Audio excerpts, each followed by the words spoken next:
Good afternoon, everyone. Welcome to today's panel, Asian American Disability, History, Archives, and Methods.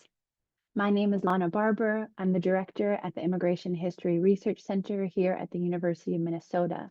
For access purposes, I'm a light-skinned woman with shoulder-length brown and gray hair.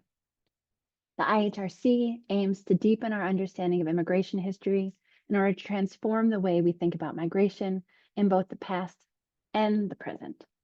Before we begin, I'd like to acknowledge that the University of Minnesota Twin Cities is located on Dakota land. Today, many Indigenous people, including Dakota and Ojibwe from throughout the state, call the Twin Cities home. The IHRC acknowledges that the migration of immigrants and refugees to the U.S. has been part of settler colonial practices that displaced and dispossessed Indigenous peoples. The study of immigration must acknowledge these intersections, consequences, and legacies. I'd like to thank the Asian American Studies program here at the U, as well as the Critical Disability Studies Collective for their help organizing and co-sponsoring today's event. And I'd like to thank the History Department for co-sponsoring the event as well. Michelle Waslin from the IHRC and Pat Baylor from the Institute for Global Studies have been critical to organizing this event, so a big thank you to them as well. I'd also like to quickly draw your attention to a couple of upcoming events that might interest you. On April 22nd, the IHRC and the Immigration Ethnic History Society will be hosting an online panel on the 1875 Page Act. We'll put the link to that in the chat. Also, the Asian American Studies program here at the U will be hosting Professor Denise Kaur from Northeastern University on Wednesday, April 9th at 4 p.m. as part of their Zoom lecture series. Professor Kaur will talk about second-generation Japanese American women and their contributions to the animation industry in Southern California. Please look out for an event flyer or email from Asian American Studies Program Director Kale Fajardo on that. If you'd like to be kept in the loop on future IHRC events, I encourage you to subscribe to the IHRC's newsletter. Also sign up, also a link for that in the chat. Lastly, a few housekeeping items. This webinar is being recorded. The question and answer portion will happen in the Q&A function through Zoom. You can submit your questions at any time during the presentation, but we'll turn to audience questions at the end of the program. You can choose to submit questions anonymously if you don't want your name to be mentioned when the question is posed. This webinar is also being live captioned. To access the captioning, you can hit the captions button at the bottom of the Zoom screen. It might be under the 3 dots that say more, depending on your screen. Okay, without further ado, I'd like to introduce our moderator for today's panel, Professor Jennifer Rowe, who will in turn introduce our speakers. Jennifer Rowe is Associate Professor of French here at the University of Minnesota. And in the interest of time, we'll be giving just brief introductions out loud during the panel, but we're also going to be posting a link to complete bios for our panelists in the chat if you'd like to learn more about the speakers today. With that, I'll turn it over to you, Jenny. Thank you. Thanks so much, Lana. And I thank you all for gathering here today and spending time to think about this very important special issue of the Journal of American Ethnic History. And I wanted to just give a quick access check. So usually when we do critical disability studies events, we ask, can everyone who can see? Can everyone who can hear? And if you have any access needs throughout the talk, throughout the talks, please feel free to put them in. I think you should have access to the Q&A. You can let me know if you need something repeated, if you would like the panelists to speak more slowly or clearly or loudly. I'm happy to transfer that information on to them. I also really wanted to thank all the visible and invisible labor that is making this panel possible, including our fabulous captioner, Matthew Alftenberger. Today, our panel will run 90 minutes. Each panelist will take about 10 to 12 minutes to speak about their contribution to the Journal of American Ethnic History, thinking about Asian American history and its intersections with disability. The journal has generously agreed to make the issue open access through April 15th. And the link will be put in the chat. And so please feel free to peruse these articles, and maybe something the panelists say today may spark some thinking and conversations for you after. Without One thing to note is that Selena Moon, who is one of our panelists, will not be able to join us live, but she has recorded and shared a video of her presentation, which we will play. So moving on to our first presentation, I'm very excited to introduce Naoko Wake, who is Professor of History and former Director of the Asian Pacific American Studies Program at Michigan State University. Thank you so much. Oh, I forgot to image describe. I'm an Asian American woman with short asymmetrical hair, wearing a bright, colorful sweater and brown lipstick. Thank you. Hi, Naoko. Hi, Jenny, and thank you for your introduction. I'm Naoko Wake. I'm an Asian woman with dark hair wearing a dark green sweater. And I'd like to just quickly thank everybody who made this event possible, especially Lana and everybody at University of Minnesota. And good afternoon, everybody tuning into this event through webinar. I'm glad that you are here.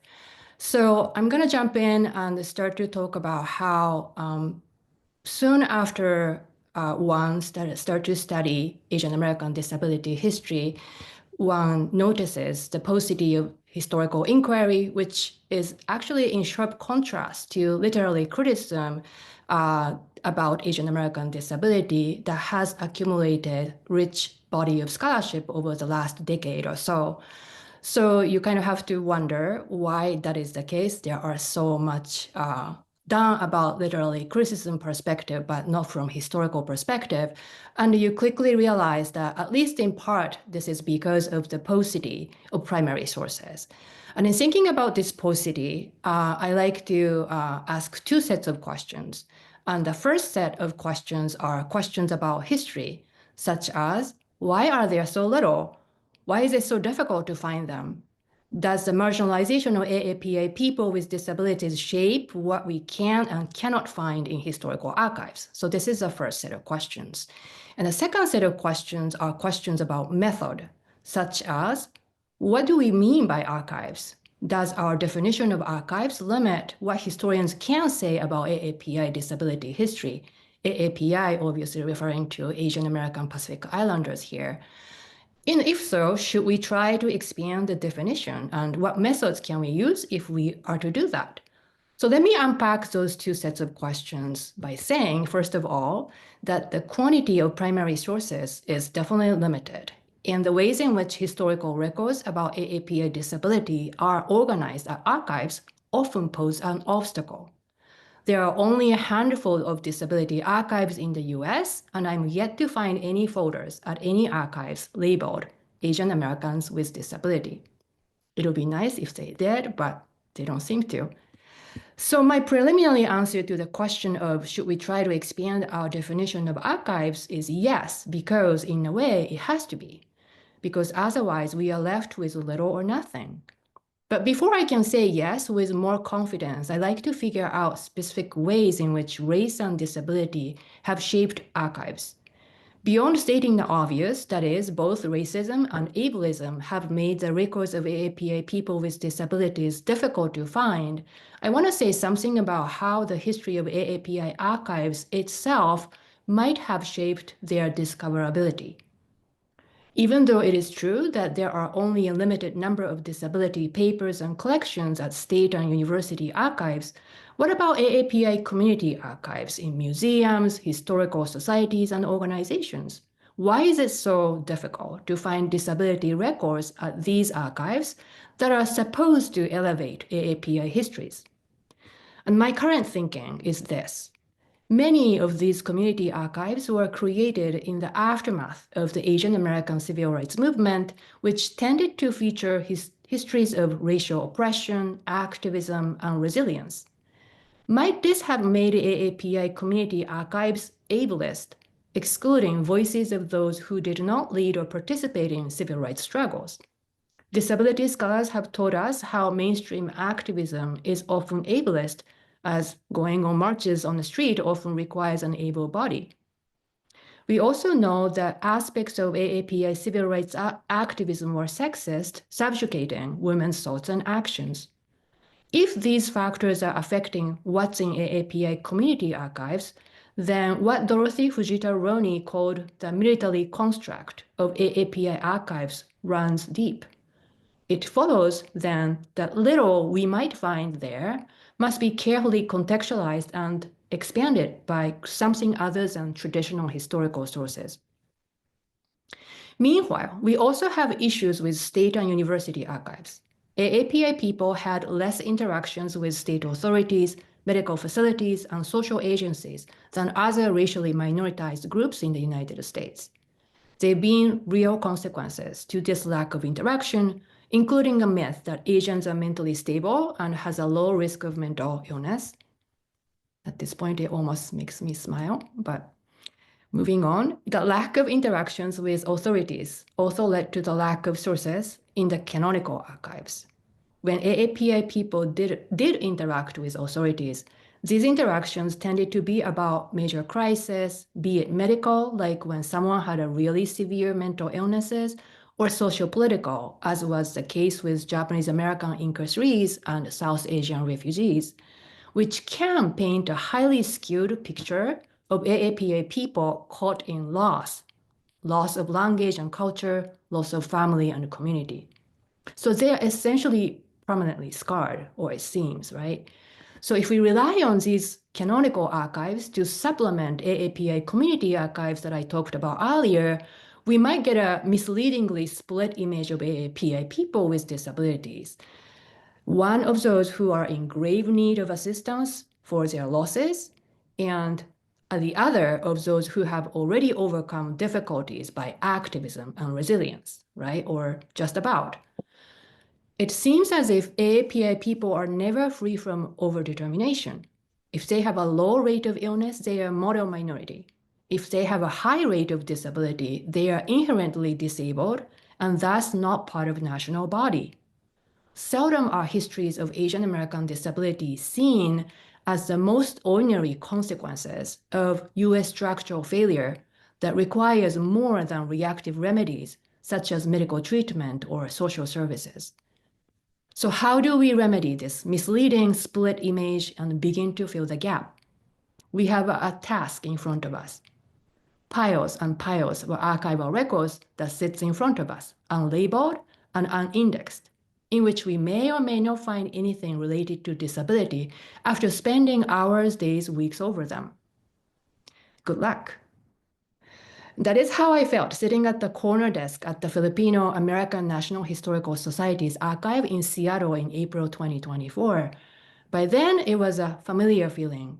By then, I had decided to go after oral histories, which takes time to read but are sometimes unwieldy enough to contain unplanned and unexpected things like disability. In this regard, I think it's telling that another contribution to the special issue by Alice also relies on oral histories. What was challenging for me in that moment, though, was not only that these records are not conveniently marked by a post-it that says disability. FANS actually does not have finding aids for its collections, and visitors almost entirely depend on Dorothy Cordover, the founder of the FANS, who is nonagenarian and currently the archive's sole knowledge base. This, of course, is a crisis of its own that relates to Jonathan's essay on built environment and disability, something I'll be thinking about in my larger work. But for now, let me stay with the piles of things still in front of us. We need some guidance, right? And this is where AAPI literature comes into play. As I mentioned before, AAPI literary scholars have generated a substantial body of work about AAPI disability, which means that there is an abundance of AAPI literature about disability. Why so when there is such a paucity of historical records? Does historical paucity give rise to literary abundance? Does one genre of cultural production compensate for another so as to give expressions to human experiences? I also want to ask, if I decide to take cues from AAPI literature, what will be my methodology? For example, I've noticed that often intergenerational storytelling, frequently, though of course not exclusively, ones that transpire between women, is where disability comes to fore in AAPI literature. What if, then, I look at oral histories conducted by and or with women? How about letters and diaries written by women or exchanged between women? Although I'm not yet ready to declare theoretical or methodological soundness of this approach, I've been discovering a small yet striking body of records using this approach. Midori Shimanouchi letterer is the case in point. She's someone I came across the Tamimet Library at NYU.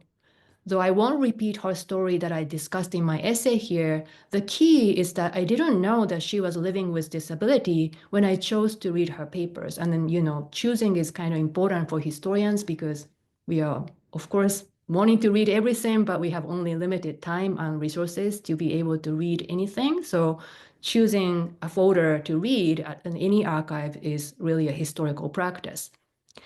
So there was no mentioning of her disability in the finding aid, to make it clear, nor did her oral history transcript easily reveal her disability. In fact, her disability was not mentioned until the very end of the transcript.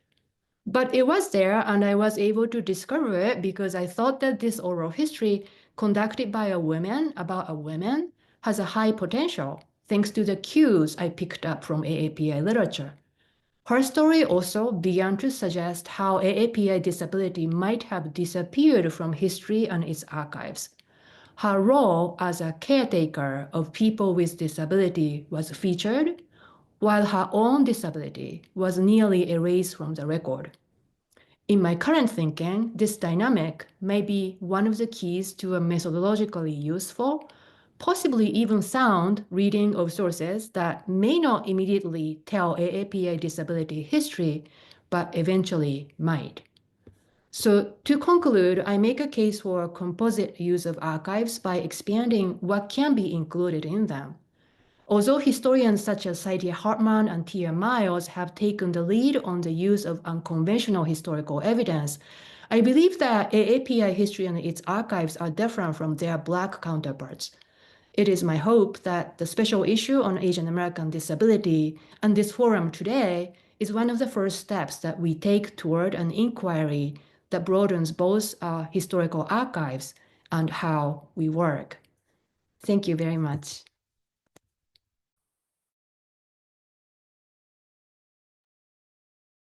Thank you so much, Naoko. That was really exciting. Next, I'm thrilled to present Jonathan Chu, who is professor of English at George Washington University and affiliated faculty in the Sigger Center for Asian Studies and in Women's Gender and Sexuality Studies.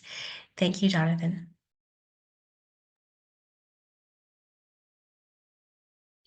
Thank you so much for that introduction. I'm very happy to be here and so pleased to be part of this roundtable with all of you. Again, my name is Jonathan Chu. I'm an East Asian American man with dark hair and eyes, and I'm wearing a dark blue collared shirt. Let me just go ahead and share my slides here. Okay, all right. All right. I hope that everybody is able to see my slides. All right. So the title of this presentation derives from the article in the special issue. I'm really grateful to Naoko and to all the organizers of this session again to bring us together to work on to have this conversation. All right, the title is Disability Space and Racial Injustice. Life Writing at Angel Island Immigration Station, 1910 to 1940. On this title slide, I have an archival photo, black and white, of a crowded wooden barracks in Angel Island with Chinese migrants crowded into bunks. On the bottom of this page, on the slide, is a photograph of a poem carved in Chinese into the wooden walls of the barracks. That is a photograph that I took of what this inscription looks like today. I just want to acknowledge, since we're talking about methods, that I am standing on the shoulders of giants, as it were, in terms of literary methodology. There is a host of Asian diaspora writers and scholars who have done this work, as well as scholars in Asian American studies. An influential scholarly edition of these poems surviving from Angel Island, created by Lai, Lin, and Jung, that it comprises much of the basis of this work, including most recently a scholarly edition of Angel Island poems and inscriptions by Charles Egan. These are all in the article, so I will not read them out loud now. This is general overview. I'll be discussing a little bit the poetry written by Chinese migrants on the walls of the detention barracks in this immigration station in Angel Island in San Francisco Bay. I read the Angel Island barracks according to a literary methodology as a literary space, as a protest space against what at the time were disabling conditions of incarceration and detention. I read Angel Island poetry as creating a layered archive written over decades of unwell life writing that critiques the forms of medicalized racism that Asian migrants, particularly Chinese in this instance, experienced in that space. So I will discuss that soon. I will end my remarks with some thoughts on Angel Island activism, on why this site is important as a site of historical memory, inter-ethnic solidarity, and working together against racial discrimination and systems of incarceration, which are, of course, ongoing today. If you don't know, Angel Island is often called the Ellis Island of the West. So I have a picture of a book from 1917 with that title, a watercolor painting of Angel Island today in the San Francisco Bay. Now, it's important to remember that unlike Ellis Island, Angel Island was not built as a space of welcome. It was built to exclude. That is, it was meant to exclude on the basis of race and disability, to determine those people who were unfit for entering the country, or for eventually for unfit for citizenship due to disability as well as race. Most of the people who arrived at Angel Island at any given moment who were detained in the barracks would have been Chinese men. This is due to the Chinese Exclusion Acts and due to the extensive oral exams that they would have to endure in this space and the long waiting periods that happened. The Chinese migrants in the barracks eventually, out of boredom, frustration, all of it, wrote poetry on the walls. And this is the archive that we are dealing with now. Again, here's another image here. If you go to the Angel Island Immigration Station Foundation website, on an early version of the website, there's a map of the detention barracks. The inscriptions take up almost half of 2 different floors of the wooden barracks. So that's giving you a sense of physically how these poems were arranged in physical space and how they are there today. So how does disability play a role? At Angel Island, the Chinese immigrants were subjected to invasive military-style medical exams. This is an archival photograph of white men in military and medical uniforms inspecting shirtless young Asian Chinese men.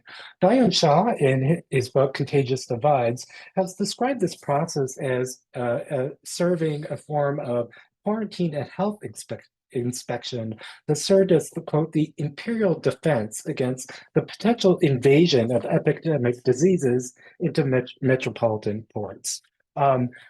This part of screening process, according to the ableist eugenics-based laws of the day, sought to screen people for, quote, contagious and loathsome diseases such as hookworm, leprosy, and many others, also to find people who are liable to become a public charge, that is, an economic burden, quote, again, terms of the time, lunatic, idiot, person unable to take care of himself. So when we think about what happens at Angel Island, it was not only a space of ableism, ableist exclusion, but also a space of racial exclusion.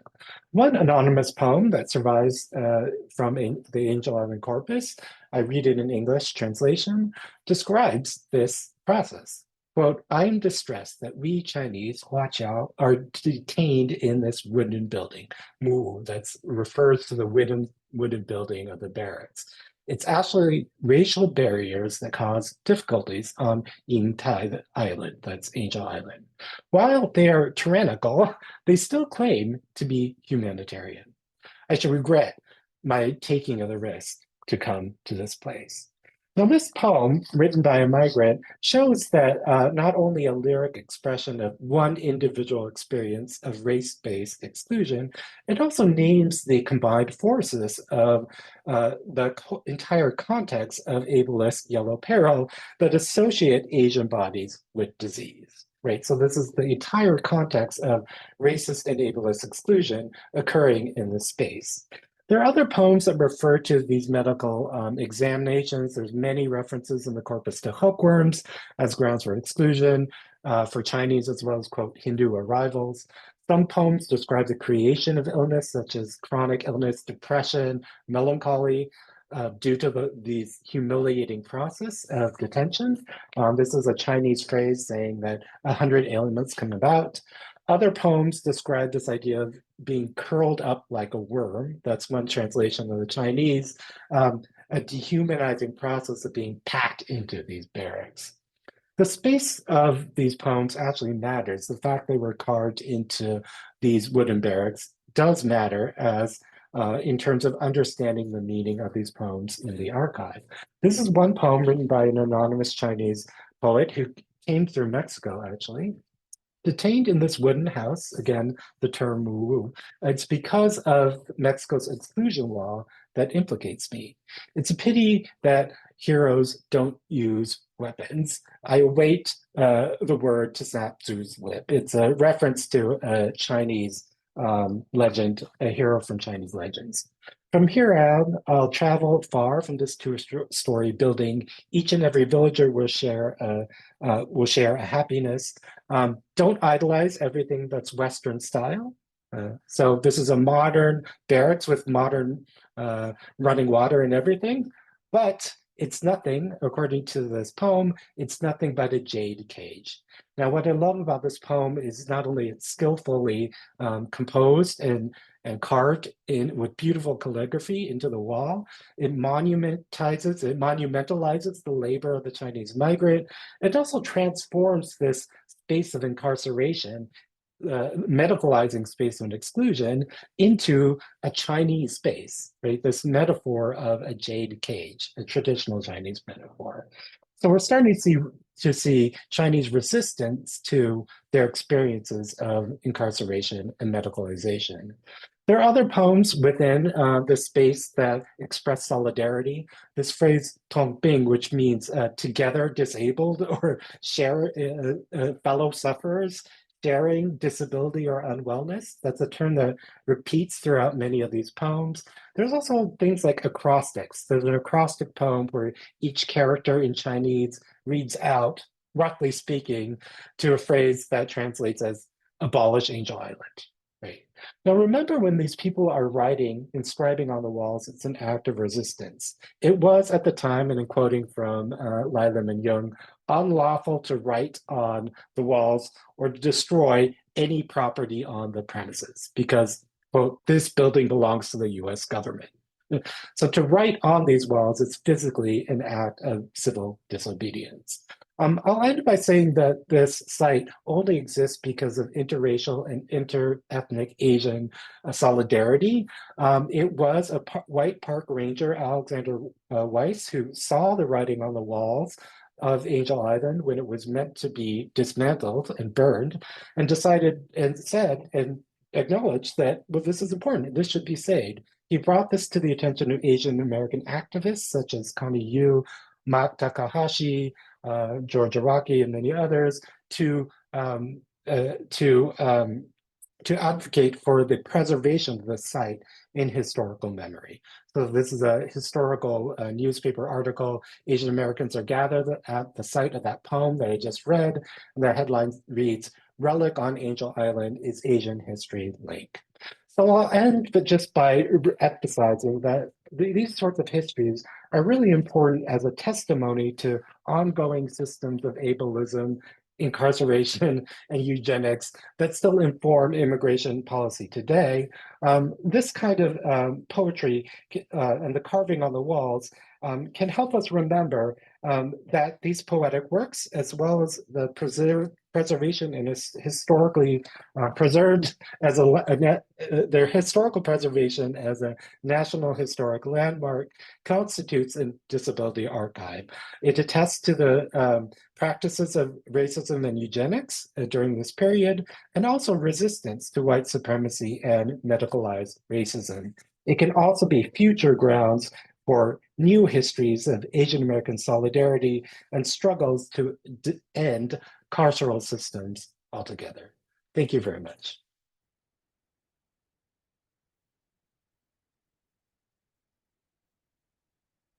Oh, thank you so much, Jonathan. I love that Naoko was helping us think about the silences and archives and maybe the ways that literature might be leveraged to help us understand history or rethink history. And then Jonathan's presentation was shining a light on the ways that literature or the literary can become history itself. And both of you are really speaking to the fragility and the happenstance quality of those who embark on this research, right? That the wall could have been raised down, or you could have picked a different file. And so this is such an exciting flow throughout all these talks. Before I'm presenting Selena Moon, I wanted to just alert you to the fact that her video is a little bit quiet. So if you would like to turn up the volume on your computers now, or else enable captions, that might help you with listening to Selena's presentation. Selena Moon is a PhD student in the American Studies Critical Ethnic Studies cohort at the University of Minnesota. And I am going to, yes, I'm going to turn off my camera and hopefully the video will pop up for you to enjoy.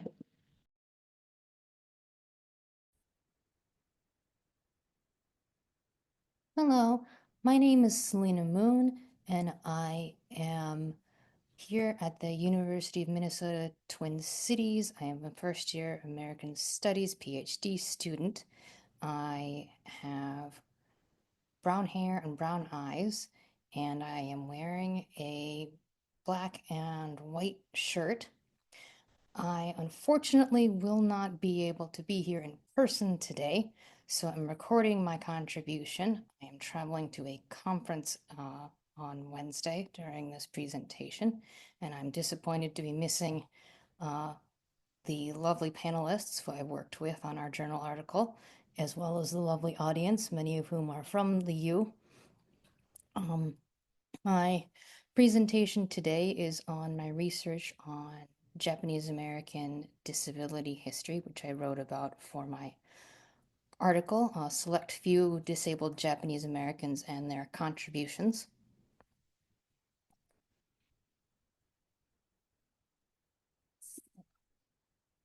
So how did I get here?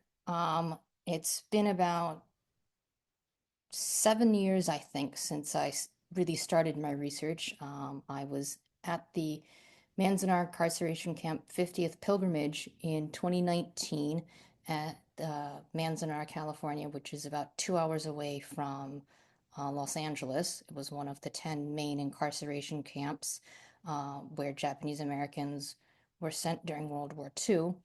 One of the exhibits was on education, and within that was a small exhibit on disability education at Manzanar, which included student photos, a booklet called Classes for the Physically Handicapped, and quotes about education at Manzanar by Hannah Takagi Holmes, who was a deaf teenager, and Clyde Simpson, elementary school principal.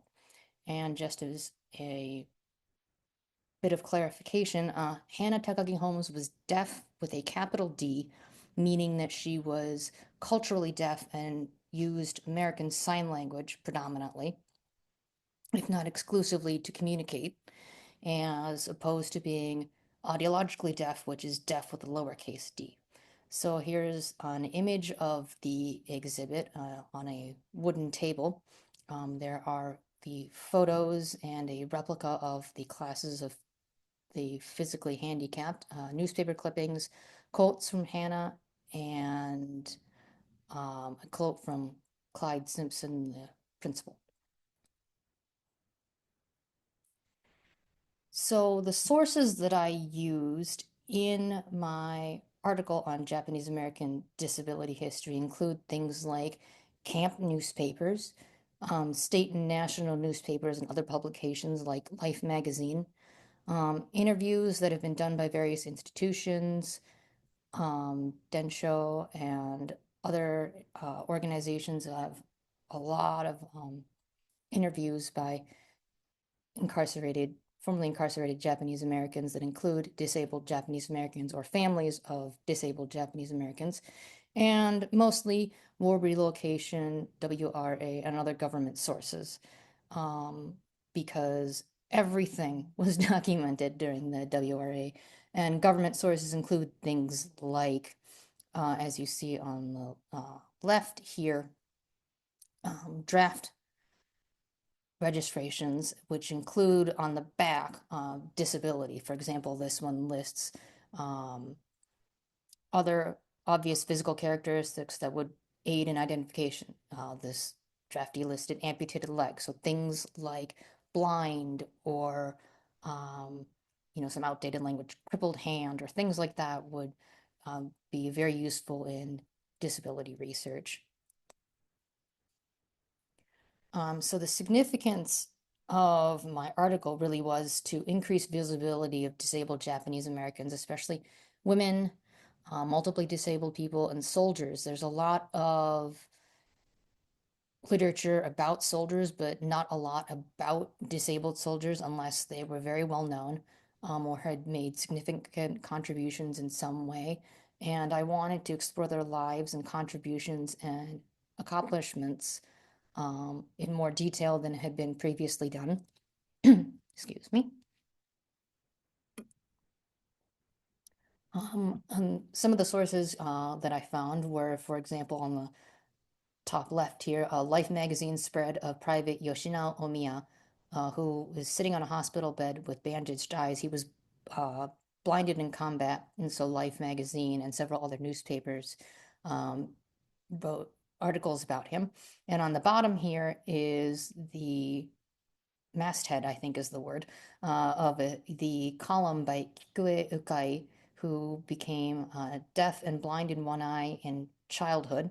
Her column was called Literary Bypath. She wrote about the literature, both Japanese American and American English, that she read, and it became quite an acclaimed column. Excuse me, goodness.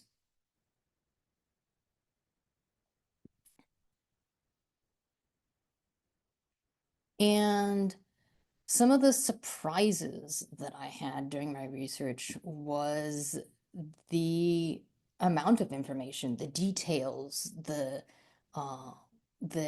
despite what I thought was a very little information compared to other disability research, whether it be different eras or locations, things like newspaper articles, both in the camps and otherwise, all the WRA sources, people mentioning them in their disabled people in their diaries, and also the visibility of women. Kikue Ukai had her own column.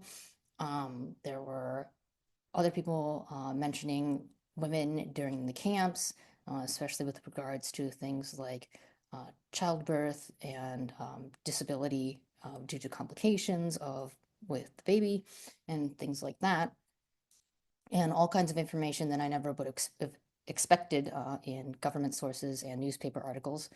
And some of the pictures include, this was actually one of the pictures included on the Manzanar exhibit from the Classes for the Physically Handicapped booklet. It's a picture of 3 children in the Manzanar hospital. One is a little boy using crutches, another is a boy in a wheelchair, and there's a third child, much younger, in a hospital bed. So while I am still doing research on that, my current research for my PhD focuses on eugenics. So that includes things like sterilization, institutionalization in state hospitals and quote unquote insane asylums, incarceration, whether in jails or other facilities, deportation once someone has arrived and is deemed to be quote unquote insane or has deemed to have disabilities when they're arriving at immigration stations, so they're also sent back. Marriage restrictions and other ways that prevent disabled people from living normal lives. And I'm also looking at blind and visually impaired people because the vast majority of the sources are about deaf, lowercase and capital D deaf Japanese Americans, and I really haven't found other blind and visually impaired Japanese Americans like myself, and I would like to be able to find more of them and also learn more about ordinary people whose lives aren't really chronicled in the records, people who are especially in census records in various locations, and other ways that they've been erased from history. So I'm looking forward to learning so much more, and it's been a wonderful journey. And yeah, so thank you very, very much for coming. Thank you to my co-writers and Naoko and everyone for putting this together and giving us a chance to see each other again.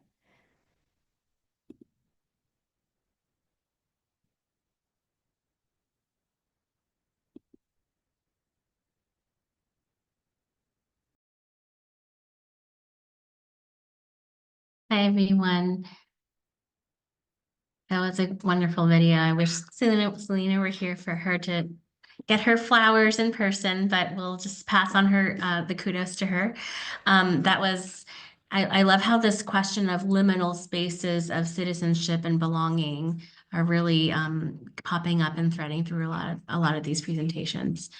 So next, I'm excited to introduce Alice Zhang, who is a PhD candidate in the history department at Florida State University. Sorry, my dog is here. Thank you, Alice. Okay. I'm sharing my screen. Can everybody see okay? Awesome. So thank you so much for coming, everyone. Today, my presentation is a combination of the article in the special issue as well as a further kind of findings I have made as I finish writing my dissertation. So today, the presentation is titled "The Disrupted and Disruptive Kinship, the Conditional Inclusion and Displacements of Chinese adoptees recorded as quote-unquote bearing disabilities." So here in the screen, you see this little boy, Huxley Stuffer, born in 2015. He migrated to the United States as an adoptee to Columbus, Ohio. After 2.5 years of adoption, Huxley was quote-unquote rehomed by his adoptive parents, Ohio-based vloggers Micah and James Stuffer, due to his quote-unquote medical issues, including a formal level 3 autism diagnosis.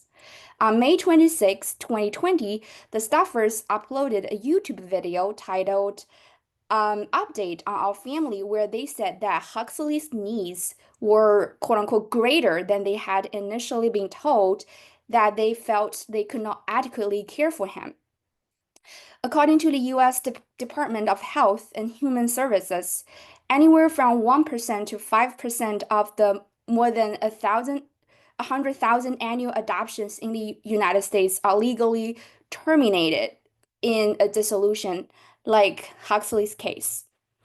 While the disruption of Huxley's adoption brought the issue of adoption dissolution into public awareness, transnational adoptees like Huxley, especially those whose records indicate that they are quote-unquote disabled, have been displaced and relocated since the very beginning of Chinese adoption from Hong Kong after World War II. Chinese adoptees like Huxley had to experience the severance of birth kinship and cultural ties with homeland in order to be considered, quote, legal orphans for overseas adoption. After their American adopted parents selected them and sometimes some medical interventions, Chinese adoptees with disabilities migrated to the United States as dependents of their U.S. citizen adopted parents. After the disruption of their adoption, Chinese adoptees were, subject to relocation and sometimes even deportation. All of these terminologies, such as bearing disabilities, quote unquote, special needs, disabled, indicated mainly medical professionals' prescription of adoptees' condition in the adoption records, rather than actual descriptions of adoptees' physical and mental health. Naoko insightfully points out in the introduction of the special issue that the history of Asian American disability is both nowhere and everywhere. Therefore, writing a history of Asian adoptees with a record of bearing disability requires a more expansive interpretation of a conventional historical archive, and even the establishment of new oral history repository that centers the voices of Asian adoptees with disabilities. Since the records of more recent Chinese adoptees with physical impairments are not readily available, partly because of privacy concerns, it became necessary for me to create my own archive by conducting oral history interviews with Chinese adoptees and other stakeholders in Chinese adoption. Utilizing the network I have built through my volunteering experiences in Chinese orphanages from 2014 to 2019, I conducted 33 oral history interviews with Chinese adoptees, adopted parents, and adoption facilitators from June 30, 2022 to September 5, 2023. In compliance with the Institutional Review Board IRB guidelines for conducting the oral history project, I use pseudonyms for all the interviewees mentioned in this presentation, unless otherwise specified. To contextualize Huxley's adoption experiences as an adoptee with a record of disability, you examine two adoption cases from the beginning years of adoption from Hong Kong and the PRC, and both cases were Chinese boys with a record of medical disability. The presentation then will start with Caleb Story, who is from Hong Kong, migrated to the United States during the 1970s, whereas another case by Luke Lawrence is archival, it's from the oral history I conducted with adoptees. So I found Caleb's case from International Social Service American Branch's case files.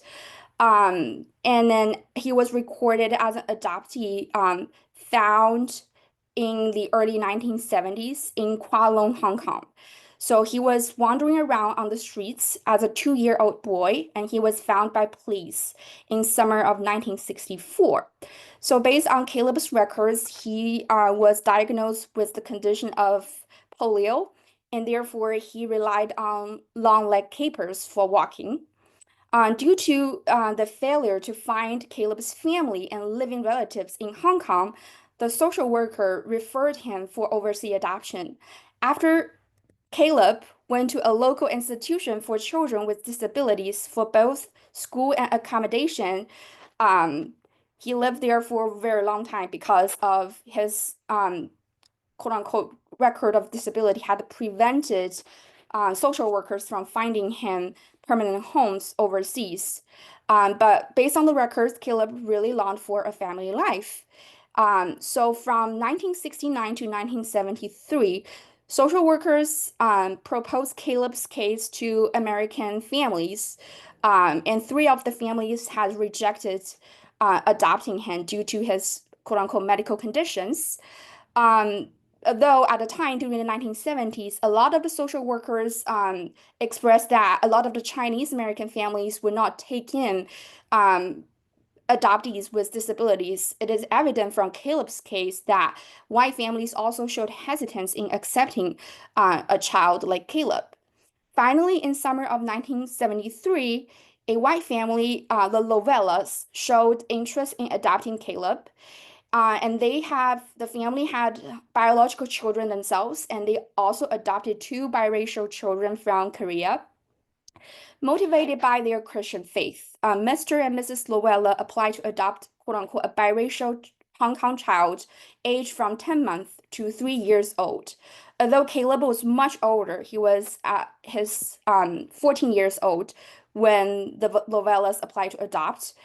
They accepted Caleb anyway because that they knew, quote unquote, the difficulty of finding a permanent home for a child like Caleb. 1 year after Caleb's arrival in the United States, the Lovellas legally adopted him in 1975.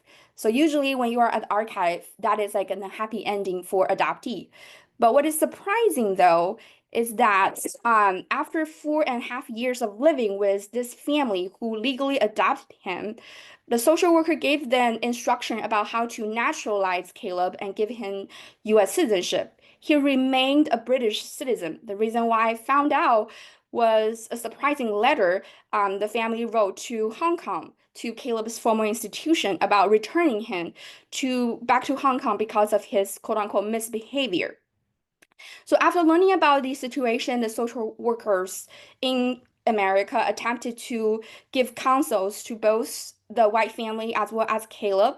After analyzing the situation, they concluded that because of Caleb's quote-unquote disability, they focus really more on his physical needs versus his emotional needs. Eventually, they dissolved the adoption of Caleb, and he was quote unquote rehomed to a different family in a different state in the US. And the records did not tell me if Caleb became a US citizen after that.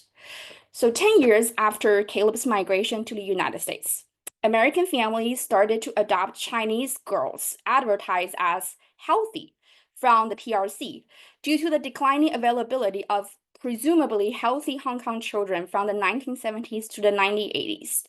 Since 2007, the wide circulation of the term, quote, the waiting child program, end of quote, marked a new era of Chinese adoption. Namely, more and more children with a record of disability became available for adoption from the PRC. As an adoptee from the PRC, more specifically from the north of China, Luke Lawrence came to the United States as a toddler in 2010. Born sometime in 2006, an orphanage worker found the 6-month-old Luke in a village in Henan province in China. And he was born with a very large birthmark on his face. He was nearly 4 years old when he was chosen by an Austin family in Michigan. And then they started to perform plastic surgeries on him. So after 4 plastic surgeries, within 3.5 years on this little boy's to quote unquote fix his imperfection, the Austin family decided to dissolve this adoption, claiming that Luke had quote unquote behavior issues. I would like to highlight the surgeries were not to cure him in any way, but just to fix him, to make him look quote unquote good or fix his imperfection. So each surgery caused enormous physical and emotional pain for Luke as the doctor injected liquid under his skin to tone down the blackness of his birthmark. And between these plastic surgeries, he had to carry a balloon-like physical formation around his neck to school and other public spaces. It is not difficult to infer that so-called misbehaving was at least partially a result of pain from the plastic surgeries. After being chosen by Austin family, a family from Florida came to adopt him through private interstate adoption. So it's also interesting that the family who decide to rehome him get to choose who to adopt him. So, but a little bit more context, before adopting Luke, the Austin family who decided to rehome him actually also adopted a girl who quote unquote looked like a doll from China, but then she had a birthmark on her body, which was quote unquote fixed after several plastic surgeries. So the family has a history of going through performing plastic surgeries on children with a record of disability. So as shown by the historical experiences of Caleb Lowella and Luke Lawrence, Chinese adoptees recorded as bearing disabilities often were more vulnerable to dissolution of birth kinship, conditional selection by adoptive parents, displacements, and relocation. The act of rehoming adoptees with disabilities has a long history in Asian adoption here in the United States.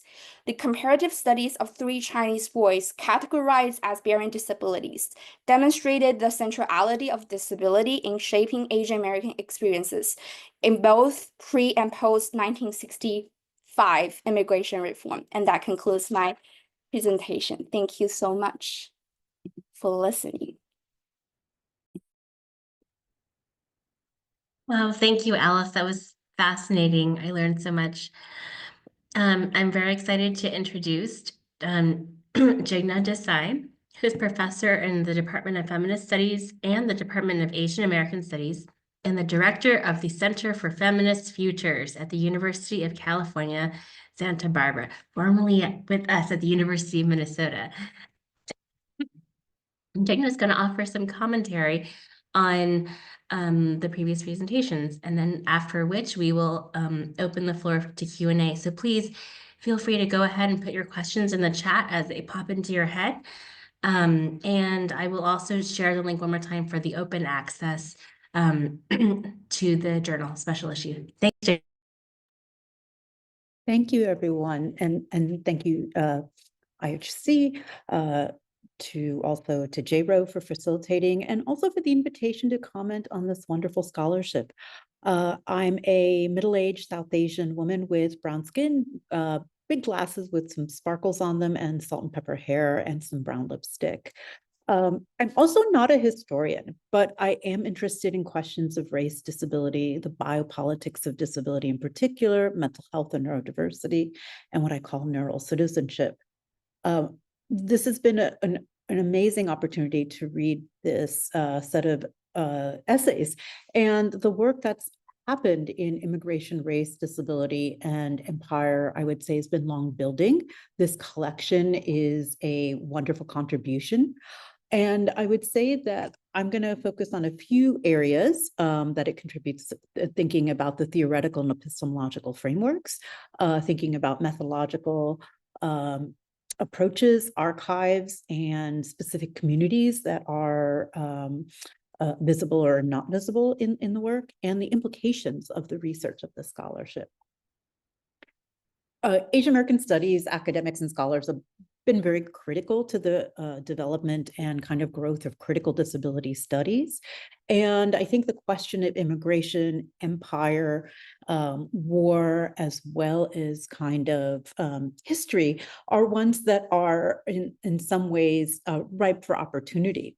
And I would say that work that builds on immigration, and specifically its relation to racial capitalism, empire, and war, is really critical at this moment. As I think the collection speaks to, illness and disability are everywhere, from its archives to its canonical texts in Asian American studies. And what Naoko really opens up is, what are the new questions that are raised when we look to these archives and to canonical texts, as well as unusual archives or new ways of constituting an archive that are brought to the foreground. And to make visible Asian American disability histories is to expose the intertwining of ableism and racism. And this is in part, I think, a project that asks what new meanings are produced about how we know and are in the world, as what is, and also what is erased. And I think that sense of the ways that ableism and racism are structural and foundational to the United States, but also how new understandings of disabled life appear and respond to American communities, comes out in each of these essays in different ways. I think the framing by Naoko suggests perhaps that an environmental model that I think is of disability that's quite related to Alison Kafer's political relational model is one that's incredibly generative, kind of eschewing the binary of the social and the medical models that have been dominant. I think an environmental and political relational model in using both of their works offers a way to not only see disability as a potential site for collective reimagining, but ways to understand that disability and the experience of disability are always politically located within experiences of disablement, whether it's adoption, whether it's incarceration, and the ways in which Asian American studies offers particular lenses for understanding those processes. So if disability is a political category, systemic ableism obviously intersects with other systems of power. And what becomes visible, I think, in this work is particularly the violent structure of model minority. In several of the essays, we see not the disciplining regime of normativity, but I think the violence of model minority as a form of ideality and as a form of ableism. I think about racial ableism as a form of biopower that produces intentional and unintentional disability and debility, as well as capacity that's within the structures of racial capitalism in order to extract labor and to further empire. And I think about racial ableism in my work, especially as model minority in the framework of racial capitalism. And I think there's a way that model minority, where the model is always a kind of comparative in the way we understand it and its emergence to other minorities. But there's something to be said about thinking about racial ideality and the ways that a kind of structure of who Asians are in their most extractive labored forms as a racial ideal within racial capitalism is a productive way to think about it. And I think about it based on Jessica Horvath Williams' work on female ideality and debility, but that racial ideality produces subjects who are rooted and located within racial capitalism and are produced as idealized forms of cognitive, neurological, intellectual labor, as well as ideal subjects to be incorporated into institutions for their productivity in furthering those institutions. So in the case of the family, and that their capacities are imagined as endless, interchangeable, and replaceable. So in this work that we see here, I think there's a kind of question that is opened up for us in terms of archives, in terms of methodologies. And I think it's one of the most exciting contributions of this collection is the thoughtfulness of the authors in the ways they approach methodology and archive. And if we ask, how do we think of and identify abundant archives of Asian American disability, where would we look? What would we see? If archives are almost always ableist or white supremacist in their formations, what methodologies do we need to read for ableism and disability? And what does it mean to look for abundant archives of Asian American disability?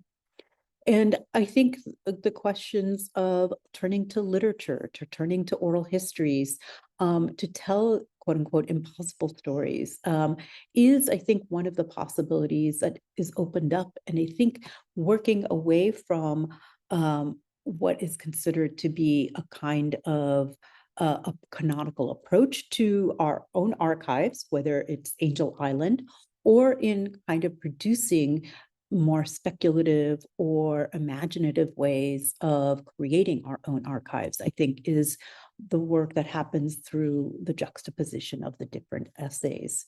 Jonathan's work, for example, turns to some of the most canonical archives, as Jay Rowe was pointing out, and points to how disabled life writing exposes the production of disability through the very structures, physical and political themselves, the very rewriting of the walls of the architecture of the structure, I think is quite telling. think Selena's comprehensive history of Japanese Americans also focuses on the experience of carcerality, in this case, concentration camps. And she turns to the complex experiences of disability access, ingenuity, and care, as well as the limitations of educational access and inclusion that existed within the camps. I'm particularly interested in the way that she turns to how little access there is to the internal life or challenges faced by disabled Japanese Americans within the camps, but her work crosses so many forms of archives in the essay, whether it's social work and psychology literature, institutional and school histories, as well as disability archives and concentration camp archives. And I really think that both of these suggest that carceral archives are incredibly important for the work that we're doing in disability work in Asian American studies. I saw them linked in so many ways to histories that are being writ more largely in this moment of thinking of Guantanamo. Naomi Pake's concept of carceral quarantine being in particularly helpful, a place where people are kept between life and death for an indefinite period. That carcerality and disability are questions that have come up in critical disability studies and the work of Liat Ben Moshe and others who have taken on this question. Both of the works of Jonathan and Selena seem to be speaking to that. I also think it raises questions of medical deportation and disability deportation when we look at the work of Jonathan and Alice together, when we're thinking about what is happening with the rehoming or the attempt to return transnational adoptees, as well as the kinds of movements that are going on in Angel Island, obviously, and Porters. I also appreciate the way Alice's work on adoptees, who are often non-immigrant immigrants in the and I think quoting Kim Park Nelson's phrase, illuminates how the concept of model minority and perpetual alien connect to adoptivism and biologism. Alice in particular uses the word disruption, which I thought held and captured the tension of adoptee as Asian-abled ideality and xenophobic, sinophobic debility and deficit. In particular, how the adoptee captures that. So there's a way in which the kinds of references that I think can be brought in for some of the work here really suggests how there could be an abundance in how we look for disability in Asian American histories, whether it is through questions of xenophobia, empire, war, and border crossings.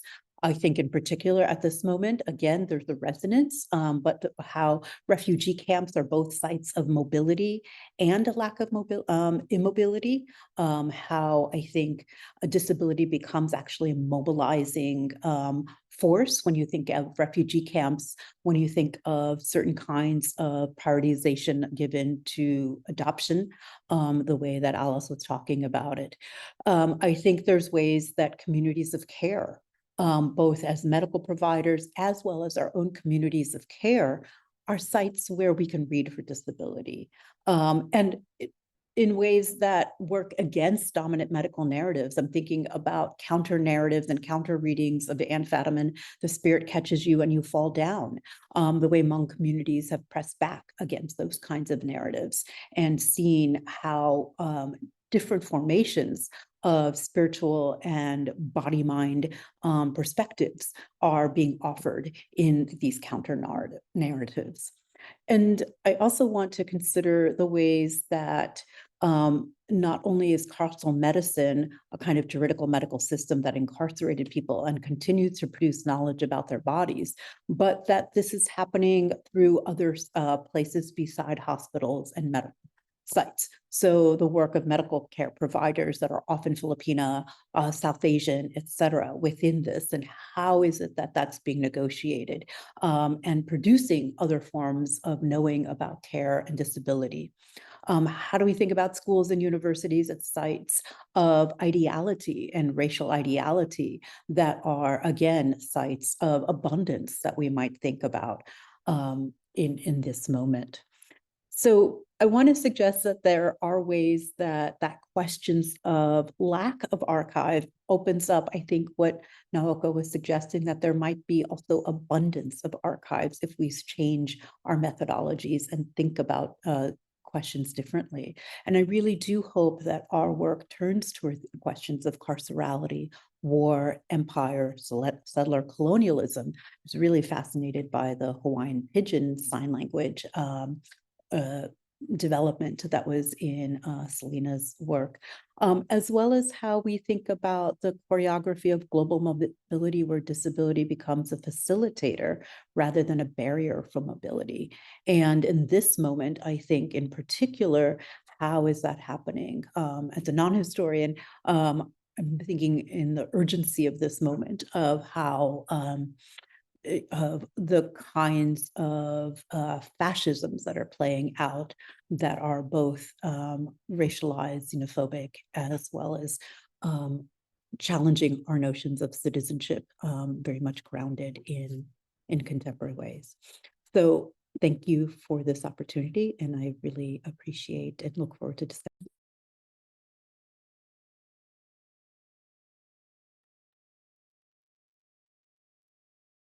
All right, so hopefully all of our panelists can come back. And yeah, that was, Jigna, that was just a wonderful, virtuosic threading through of all of these lovely musings and explorations and archives. And it was so rich. And I know you're like, I'm not a historian, but I was like, that was so great. So yay. And I loved hearing about all of hearing from all of our panelists. I work in a historical time period. I work in the early modern, but I actually have very little training in Asian American studies. So I feel like I'm learning so much from all of you, and just being, having looked at your pieces and listening to you. So I'm learning a lot about perspectives that I haven't really considered before. My favorite fun fact about myself that sort of reveals the intertwinings of racism and ableism is that I speak 3 languages and none of them are Korean, because my parents were like, oh, you're going to be behind if you go to school and not knowing English as your first language. And so it's an interesting history that I haven't really thought about until very recently. So thank you all so much. I'm going to open with a very outsider perspective, because not knowing very much about Asian American studies, and maybe if you have other thoughts about this. But what do you think about? I know Jonathan mentioned very briefly this sort of cross solidarity, right? There was the park ranger who found the archives, and I was thinking more about where in your archives or in your research do you find have there been this idea of cross solidarity between racial groups? Also, Alice, thinking about the interchangeability of a Hong Kong baby versus a Chinese girl, and they're all the same, and so whether we're thinking about the racist angle of they're all Asian, they're all, versus the specificity of Japanese histories, of Chinese histories, the Filipino histories, and their particular intersections with empire and racism and disability. Given those specificities, how do you feel about borrowing or merging together archives, right? Borrowing methods from one archive to the other, or merging together archives under one umbrella. Yeah, just any thoughts about cross-racial solidarities or cross-racial borrowing in terms of method and archive?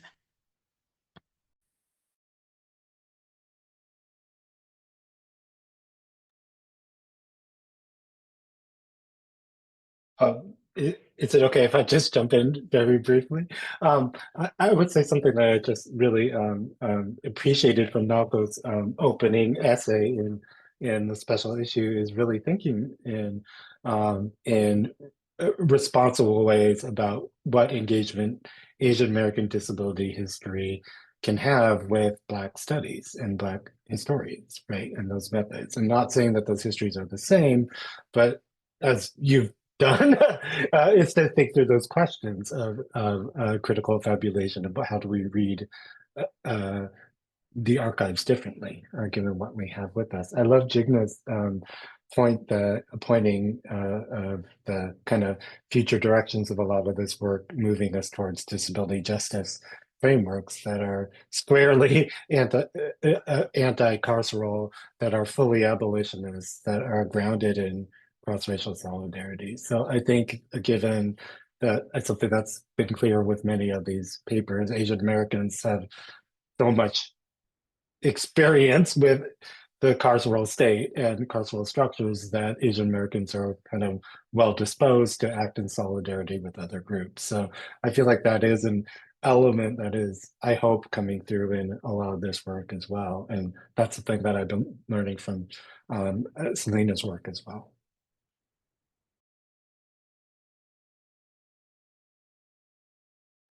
I don't know if Alice, you like to tune in. I have a few things to say, but Okay, sure. So two things came to my mind, Jenny. Thank you for the wonderful, thought-provoking question.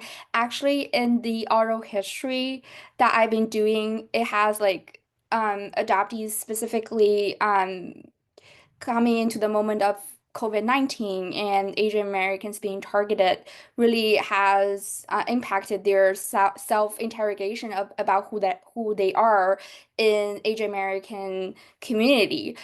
So you do see a lot of solidarity or shared experiences as Asians, adopted Asians, more specifically in the US, as well as this very interesting moment of post-1980s in the archive, the interchangeability of adoptees, right? It doesn't matter if it's a Korean adoptee or a Chinese adoptee, and yet all of these adoptees sometimes would be adopted into the same family. So you do see that a lot coming from like the primary sources.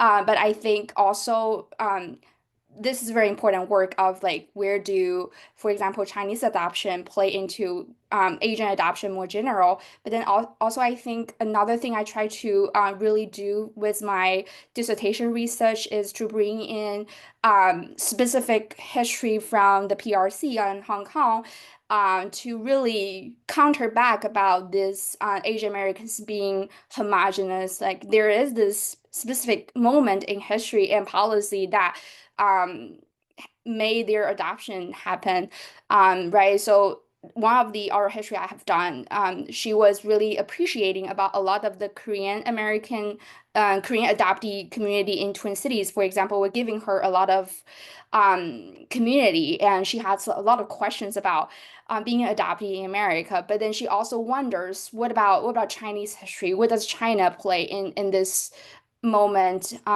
Given that a lot of her education is filtered through like a white lens, right? That you don't really know much about China. So I do think my historical work is trying to contextualize that for Chinese adoptees so that they know the specific cultural and policy and what happened and why they ended up in America. But then, of course, in the US, they simultaneously are adopted as like American, but then they became like Asian rather than Chinese here in America. So I think both are very important way of thinking about specifically adoption and racialization of them here in America as Asians. yeah, I like to add a few things. So I think that it's very critical for us to think about both diversity among different communities, ethnic communities within APIDA, community as a whole, as well as what we might start to recognize as pan-ethnicity, pan-ethnic commonalities. And I think in terms of diversity, let me just quickly say that, so I'm looking at Filipino American archives in Seattle, and one salient disability that came to my attention, looking at the oral history records there, is the work-related disability. So things like, something that's triggered by the chemicals used on the, agricultural product. And that's very different from a salient issue that I'm looking at National Archives in Washington, D.C. and Maryland, which really is related to tuberculosis. It is very known fact that Asian American communities suffer a high rate of tuberculosis really through 20th century, but I was really struck by how salient that particular disability was in the War Relocation Authority's archives. And if you are looking at Vietnamese American Refugees Community, among other things, you have a PTSD, but also you have a lot of physical disabilities related to war injuries and illnesses. So I think it's important for us to recognize different ways in which different disabilities are salient. It doesn't mean that other forms of disabilities do not exist in any of those communities, but I think it's important for us to think about why those disabilities are more visible than others, depending on which archives that we go, and also depending on the uniquely diverse community histories that each and every one of ethnic communities within AAPI history has.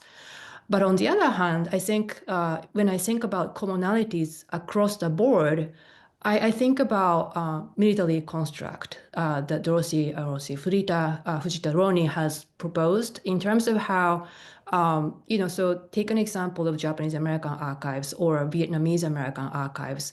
Even though they are diverse in terms of their unique histories, they are in a way similar to each other in that they both archives of both of those communities are constructed by military interventions instigated by the U.S. Domination in the Pacific. So that means that there are certain elements of the nature of the primary sources that you are looking at that we have to be thinking about as a way to contextualize the nature of history that we would be then able to reconstruct by those particular kind of sources created for certain kind of national purposes. So I just stop here, but I think, again, the point here I'm trying to raise is, yes, it's both. I think there are possibilities for us to think about both diversity and commonalities, and archival practice and a thoughtfulness in approaching our own work in archives is a crucial key for, thinking about both of those things in a balanced way. That was such an exciting response. This is great. Thank you all for sharing your brilliant insights. There is a question from Georgina Salazar about oral histories. So those of you who do oral histories or use oral histories or engage with oral histories,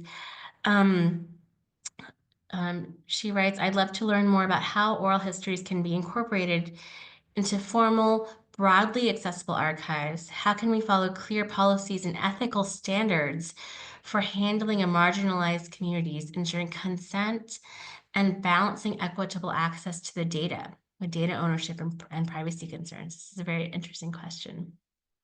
Does anyone have any thoughts on oral histories? I can briefly speak about the oral history I have conducted for the article as well as for my dissertation.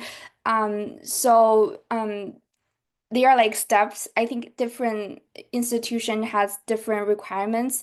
So specifically for the state, I took like a 1 month online courses and also meet up with people to talk about how to design your oral history and then how to acquire consent and what kind of population you are trying to reach out and what kind of specific oral history questions you're trying to raise. So I went through the training, but then because of adoption as a topic can be sensitive to people, so I started with the people I know and I snowball my sample to other people I don't know. So it's totally up to who is willing to talk to me and to what extent they are willing to share with me.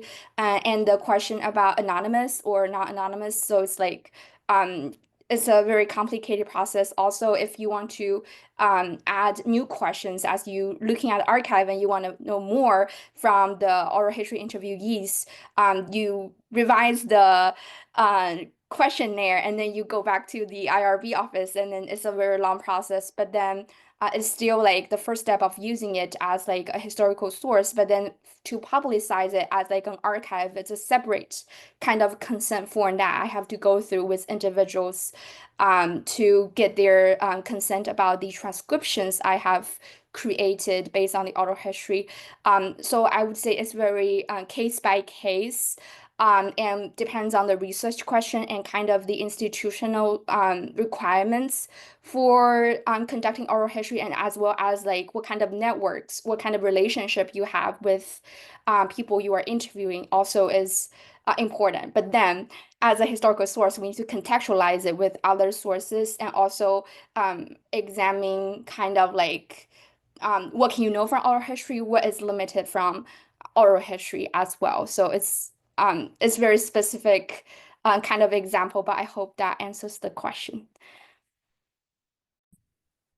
Yeah, thank you, Alice. I agree with pretty much everything that you just laid out for us. Let me just say a couple of things. So I have so much things to say about oral history because I'm oral historian, among other things.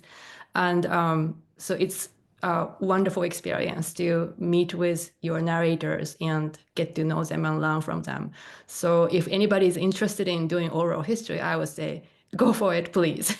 And it's crucial for, especially people who are interested in those difficult subjects to conduct oral histories, because that may be one of the fewer ways for us to actually gain knowledge about the history that's so difficult to reveal.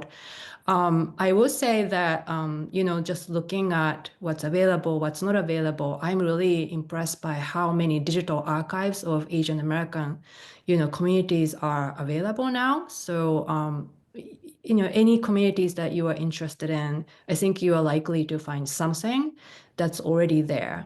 Take an example of SADA, a South Asian American Digital Archive. They have a fellowship program that was one of the most recent one, which is about disabled queer South Asians. And I just, finished listening to all of them, and I'm transcribing them as well. And it is amazing resource, right? And so think about how this may be a really challenging area in terms of, recruiting narrators. I think it's quite possible. And just based on my own experience in interviewing Asian American survivors of the Hiroshima and Nagasaki A-bombing in 1945, which was the subject of my most recent book. Yes, like Alice mentioned, it's a snowball method, but your excitement will come through, and your appreciation, respect for your narrators would eventually come through, and that would invite more people to participate. And that sort of participatory research is something that could actually contribute positively to the kind of historical knowledge that you are collecting. So so those are just sort of endorsement of oral history as a practice. Wonder if we have time for one last very quick question from Justin Salisbury, who's asking about how can we think about disability and ableism in Asian and American cultures without feeding into cultural racism? So the ways that cultural differences are used to paint harmful pictures of oppressed groups or other groups.